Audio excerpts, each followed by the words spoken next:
सबसे ज्यादा उल्टी सीधी बात करने वाला चीफ मिनिस्टर असम का चीफ मिनिस्टर है, क्योंकि यह जानता है कि कांग्रेस पार्टी के बब्बर शेर इसको जेल में डालने जा रहे हैं। तो जैसे ही ट्रंप ट्वीट करता है, नरेंद्र मोदी कांपना शुरू कर जाता है।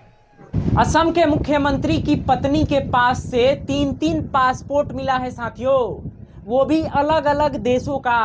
तो सबसे बड़ा सवाल उठता है, क्या हेमंत बिस्वा शर्मा देशद्रोह हैं, गद्दार हैं? क्योंकि वो असम में सबसे ज्यादा नफरती बयानबाजी करते हैं, खुलेआम मुसलमानों को गोली मारने की बात कहते हैं, खुलेआम मुसलमानों को धमकी देते हैं। और आज जब उनकी पत्नी के पास से 3-3 पासपोर्ट, वो भी अलग अलग देशों के बरामद हुआ है, और ये सारा सबूत कांग्रेस के नेता पवन खेरा ने प्रेस कॉन्फ्रेंस करके दिखाया है। और पवन खेरा जी ने क्या कुछ बोला है साथियों, वो तमाम मुद्दों पे आज चर्चा किया जाएगा। लेकिन इस कार्यक्रम को शुरू करूं उससे पहले आप मेरा नाम जान जाइए। नमस्कार, मेरा नाम पवन है और आप देख रहे हैं दी ओरिजिनल भारत। असम के मुख्यमंत्री भारत में सबसे ज्यादा भड़काऊ बयान देते हैं, जो मुसलमानों को खुलेआम टारगेट करने की बात कहते हैं, गोली मारने की बात कहते हैं, और चुनाव आयोग कोई कार्रवाई नहीं करता है। आज असम के मुख्यमंत्री ने यह बयान दिया है कि राहुल गांधी पागल हैं, क्रेक हैं, इस तरह के अभद्र भाषा का प्रयोग किए हैं। और चुनाव आयोग को देखिए, पता नहीं ज्ञानेश कुमार जी कहां छिप के बैठे हैं कि असम के मुख्यमंत्री के ऊपर कोई कार्रवाई नहीं हो रहा है। आप याद कीजिए, बिहार विधानसभा चुनाव में कुछ लोगों ने प्रधानमंत्री मोदी जी को मां को गाली दे दिया था। मैं समर्थन नहीं करता हूं, लेकिन कार्रवाई किस तरह हुआ वो आप सबको पता है, किसी से छिपा नहीं है। तो क्या असम के मुख्यमंत्री के ऊपर कोई कार्रवाई होगा?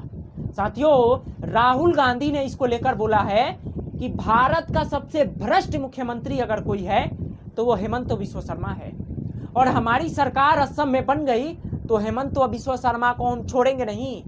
तमाम आपको वीडियो सुनाऊंगा साथियों, लेकिन सबसे पहले आप ये खबर जान लीजिए कि असम के जो मुख्यमंत्री हैं हेमंत बिस्वा शर्मा, उनकी पत्नी है रिंकी शर्मा, उनके पास से 3 देशों का पासपोर्ट मिला है। पहला यूएई, दूसरा इजिप्ट, तीसरा बारबुड्डा के पासपोर्ट मिला है। ये 3 देशों का पासपोर्ट मिला है साथियों।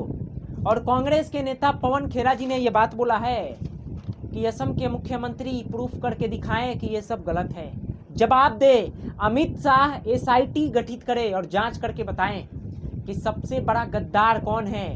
असम के मुख्यमंत्री पर यह आरोप लग रहा है साथियों। पवन खेरा जी ने यहां तक बोला कि चुनाव जैसे हारेंगे ये मुख्यमंत्री जो है असम के हेमंत बिस्वा शर्मा, ये तुरंत विदेश भाग जाएंगे। और यहां तक कि पवन खेरा जी ने यह भी खुलासा किया कि विदेशों में इनके कई प्रॉपर्टी हैं जो कि चुनाव आयोग के हलफनामा में नहीं है।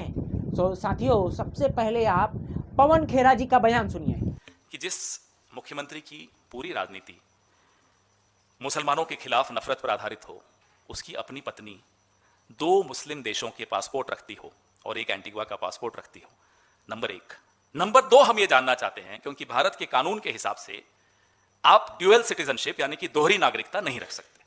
हम ये जानना चाहते हैं कि क्या रिनिकी भूया शर्मा भारत का पासपोर्ट भी रखती हैं? Is she a citizen of India also? Because we have shown you 3 passports. One is the golden pass of UAE, Abu Dhabi, issued in Abu Dhabi. It is a living document, not an expired document. Number 2, Egypt, living document, living passport, not an expired passport. Number 3, Antigua Barbuda, living passport, not dead, not expired.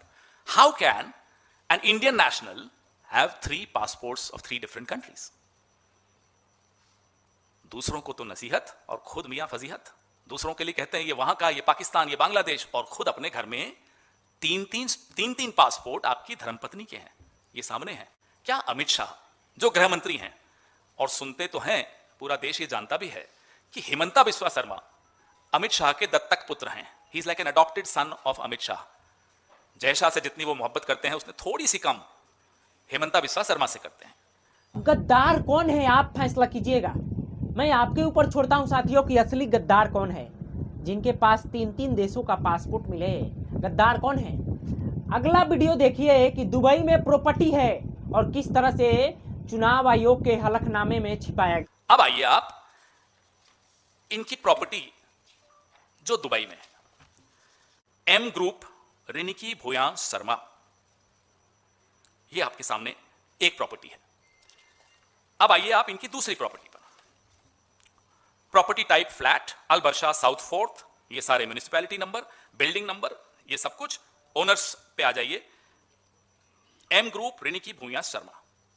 हम, आप कहेंगे साहब ये तो properties हैं विदेश में, तो क्या हो गया, कई लोग रखते हैं। हाँ रखते हैं, लेकिन वो लोग अगर चुनाव लड़ते हैं या उनकी पत्नी या पति अगर चुनाव लड़ते हैं तो अपने एफिडेविट में तो लिखते होंगे, दिखाते होंगे। उनका एफिडेविट देख लीजिए, ये सब मैं आपको भेजने भी वाला हूं। एफिडेविट में दुबई की इन दोनों प्रॉपर्टीज का जिक्र क्यों नहीं है? हेमंता बिस्वा शर्मा जी, क्या रिनिकी भूया शर्मा आपकी पत्नी है? चुनाव आयोग का दोहरा चरित्र सामने आया साथियों। यही कोई विपक्ष का नेता रहता तो कार्रवाई हो गया रहता। चुनाव आयोग का यह दोहरा चरित्र आप देखिए कि असम के मुख्यमंत्री इतना सब छिपा रहे हैं। पवन खेरा जी ये सारा सबूत दिखा रहे हैं साथियों कि दुबई में प्रॉपर्टी है उनके बीवी के नाम पे, जो कि हेमंत शर्मा को बताना चाहिए। वो चुनाव आयोग के एफिडेविट में नहीं दिए हैं, तो चुनाव आयोग क्यों नहीं कार्रवाई कर रहा है? साथियों, ये असम के मुख्यमंत्री की कारनामा है। कारनामा इतना बड़ा बड़ा किए हैं कि जिसकी आप कोई कल्पना नहीं कर सकते हैं। सबसे चहीता है अमित शाह के, सबसे करीबी है अमित शाह के। अमित शाह के इशारे पे नाचते हैं, खेलते हैं, कूदते हैं ये असम के मुख्यमंत्री हेमंत बिस्वा शर्मा। आगे राहुल गांधी जी ने जो कुछ बोला साथियों, वो आप सुनिए। हिंदुस्तान का सबसे भ्रष्ट चीफ मिनिस्टर, सबसे ज्यादा नफरत फैलाने वाला चीफ मिनिस्टर, सबसे ज्यादा उल्टी सीधी बात करने वाला चीफ मिनिस्टर असम का चीफ मिनिस्टर है। और यह पता है क्यों इतनी उल्टी सीधी बात कर रहा है? आपको मालूम है क्यों? क्योंकि यह जानता है कि कांग्रेस पार्टी के बब्बर शेर इसको जेल में डालने जा रहे हैं। हो सकता है साथियों, यदि असम में कांग्रेस की सरकार बन जाए तो हेमंत शर्मा ये तीनों पासपोर्ट का यूज करके वो और उनकी पत्नी कहीं विदेश भाग जाएं। हो सकता है कि हेमंत बिस्वा शर्मा का भी 3-3 पासपोर्ट हो। इसकी जांच होनी चाहिए। और सबसे बड़ा ये सवाल है साथियों, क्या अमित शाह इसकी जांच करवाएंगे? एसआईटी गठित की जाएगी कि इसका जांच हो, कैसे बना पासपोर्ट, किन किन लोगों का हाथ है। आगे राहुल गांधी जी ने साथियों प्रधानमंत्री मोदी जी को लेकर भी बोला कि प्रधानमंत्री मोदी जी कंप्रोमाइज हो चुके हैं। ट्रंप फोन करता है और बोलता है कि मोदी क्या कर रहे हो? मोदी जी का जवाब आता है, यस सर, मैं आपको खुश करने के लिए क्या कर सकता हूं। राहुल गांधी ने क्या कुछ बोला साथियों, सुनिए।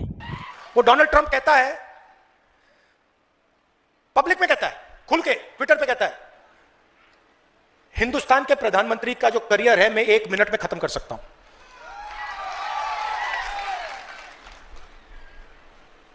और उसने कहा कि जब मैं कभी उससे बात करता हूं, नरेंद्र मोदी से फोन लगाता हूं, तो जब नरेंद्र मोदी फोन उठाते हैं तो मुझे कहते हैं yes sir, yes sir.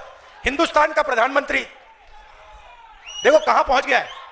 Hindustan का प्रधानमंत्री डोनाल्ड ट्रंप का फोन उठाते हैं और कहते हैं yes sir, what can I do for you sir. मतलब यस सर, मैं आपके लिए क्या कर सकता हूं। क्यों? क्योंकि एप्स्टीन फाइल ट्रंप के हाथ में और मोदी की पूरी सच्चाई उसके पास है। सही बात है ना? और उधर उसने अदानी पर केस लगा दिया, क्रिमिनल केस, अमेरिका में, न्यूयॉर्क में, क्योंकि वो जानता है कि अदानी कोई मामूली कंपनी नहीं।